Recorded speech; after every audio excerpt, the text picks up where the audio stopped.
Selamat pagi, Bu Tanti. Pagi, Bu Erika. Ya, senang berjumpa dengan Bu Tanti hari ini. Bagaimana kabarmu? Baik, Bu. Oke. Ibu gimana, Bu? Ibu? Saya kabarnya? sehat juga. Senang sekali bisa berjumpa dengan Bu Tanti.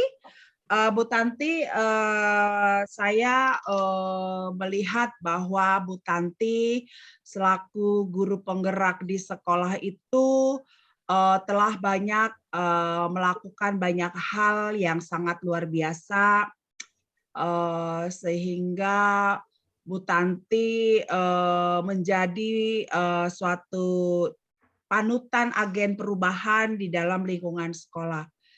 Menurut Bu Tanti, kira-kira apa yang mau ditargetkan, direncanakan 1 atau 2, 3 bulan ke depan, atau kegiatan program secara guru mata pelajaran atau manajemen di sekolah untuk 3 dalam program jangka pendek, Ibu Tanti. Demikian. Baik.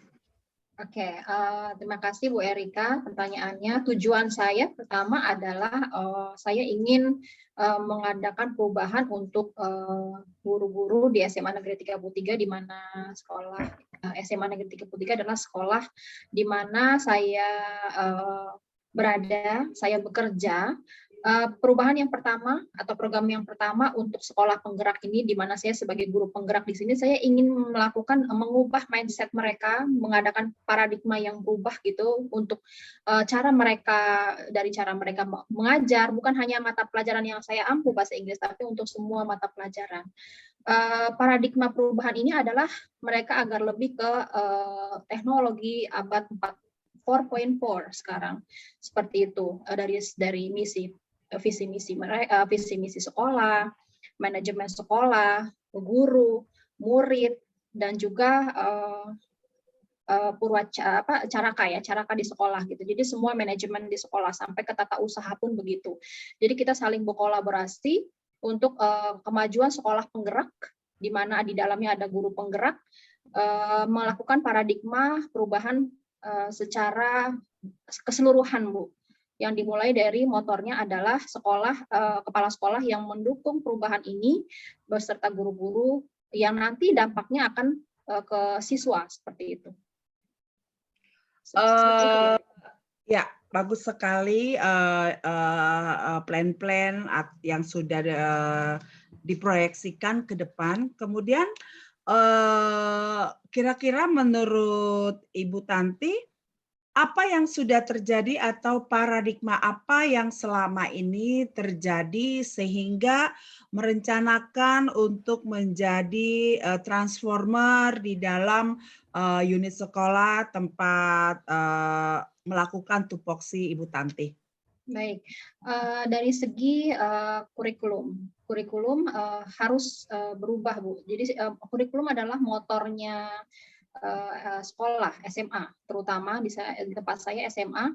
Kurikulum itu penting, motornya dari semua kegiatan kesiswaan sampai sarana prasarana dan juga humas, seperti itu.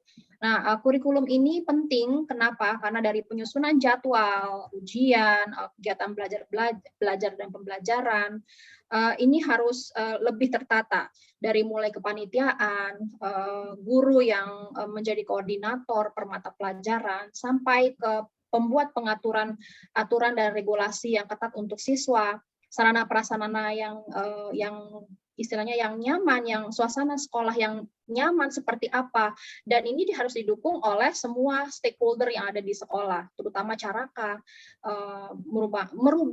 mendisiplinkan mereka juga bagaimana membuat kelas-kelas yang nyaman dari lantai 3, 2, 1 dan lainnya gitu, dari pengelolaan taman, sampah dan seluruhnya, Bu.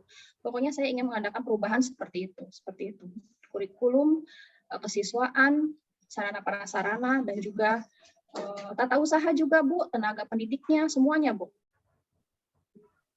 Ya, kira-kira menurut Bu Tanti untuk konteks perencanaan caraka ini, apa yang sudah pernah terjadi dan akan dilakukan untuk melakukan suatu transformasi tadi? Caraka ini sudah kita berdayakan dari mulai kebersihan kelas, Bu. Jadi memang ada tanggung jawab per kelas untuk membuat suasana kelas menyenangkan, tapi di samping itu sesudah siswa memang sudah keluar dari zona sekolah, Caraka ini memang pagi hari itu memang dia harus melakukan istilahnya pekerjaannya. Dan pada saat siswa sudah masuk kelas pun mereka harus mengerjakan pekerjaannya lagi dari pembersihan toilet atau lantai-lantai koridor yang memang harus bersih seperti itu dari sampah-sampah siswa seperti itu. Itu aja Bu Erika yang sudah dilakukan ya Bu ya. Ya, kalau sudah dilakukan berarti ingin merencanakan perbaikan kan begitu Iya. terhadap apa yang sudah terjadi. Kira-kira secara keseluruhan apakah yakin perencanaan itu untuk 3 bulan ke depan itu akan bisa terwujud dan bagaimana membangkitkan rasa yakin bahwa itu akan terwujud?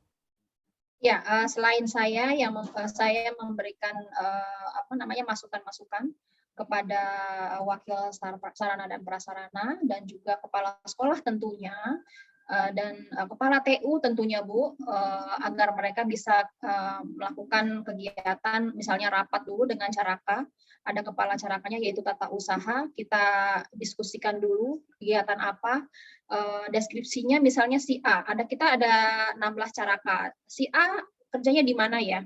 Misalnya di koridor, yang satu di gerbang, yang satu di lantai 3, satu di gedung baru, satu di taman, jadi mereka punya SOP job description yang jelas atau kerjaan mereka jelas di mana dan itu tanggung jawab mereka seperti itu. Nanti kamu kerjanya ini.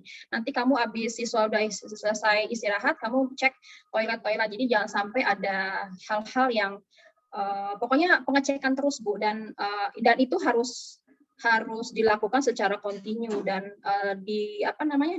dipantau terus, ditinjau kembali. Nanti apa kurangnya, apa lebihnya kita ungkapkan lagi nanti pada saat kita ada briefing kalau bisa sih briefing itu dua kali seminggu gitu ya Bu. Ada briefing lah atau ya rapat singkat lah dan briefing itu akan juga menentukan rencana-rencana yang dikonsepkan itu ya. Menjadi kenyataan begitu ya? Betul Bu. Seperti itu. Terima kasih Bu Tanti dengan perencanaannya dalam 3 bulan ke depan. Kita sama-sama melihat progresnya dan nanti kita akan melakukan kalibrasi terhadap apa yang sudah Ibu rencanakan. Demikian Ibu Tanti, semoga sukses terus. Terima kasih. Terima kasih Bu Erika. Ini udah saya udah dapat banyak pencerahan dari Ibu ini. Jadi kita juga bisa saling saling tukar pengalaman ya Bu. Jadi mungkin dari ini Bu Erika bisa saya telusuri nanti bagaimana bagusnya untuk 3 bulan ke depan agar bisa terwujud secara berkeseluruhan. Terima kasih Bu Erika. Saya siap membantu. Terima kasih sama-sama.